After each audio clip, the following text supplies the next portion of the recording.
இப்போ பஸ்ஸில் எப்படி போறீங்க? இங்கேருந்து கோயம்பேடு போகணுன்னாலும், இங்கேருந்து எங்கே போகணுன்னாலும் எல்லாம் ஓஸ் பஸ்ஸில் போறீங்க.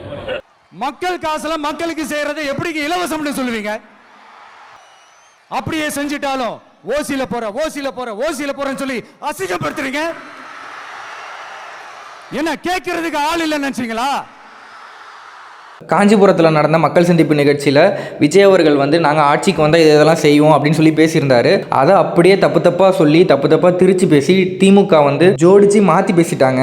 நான் வந்து சலுகைகளுக்கு எதிரானவன் கிடையாது, ஆனால் அதே சமயம் இலவசங்கிற பேரில் எங்கள் மக்கள் நீங்கள் வந்து அசிங்கப்படுத்திக்கிட்டு இருக்கீங்க, ஓசி பஸ்ஸில் போகிறாங்கன்னு சொல்கிறீங்க, கேட்குறதுக்கு ஆள் இல்லைன்னு நினச்சிங்களா? இந்த மக்களுக்காக நான் எப்பவுமே வந்து நிற்பேன், அதே மாதிரி மக்களும் என் பக்கம் தான் நிற்கிறாங்க, திமுக ஒரு தீய சக்தி அப்படின்னு சொல்லி விஜய் அவர்கள் ஒரு பெல்ட் ட்ரீட்மெண்ட் வந்து கொடுத்துருக்காரு. இதை பற்றி நீங்கள் என்ன நினைக்கிறீங்கன்னு கமெண்ட்டில் சொல்லுங்கள். தேங்க்யூ நண்பா.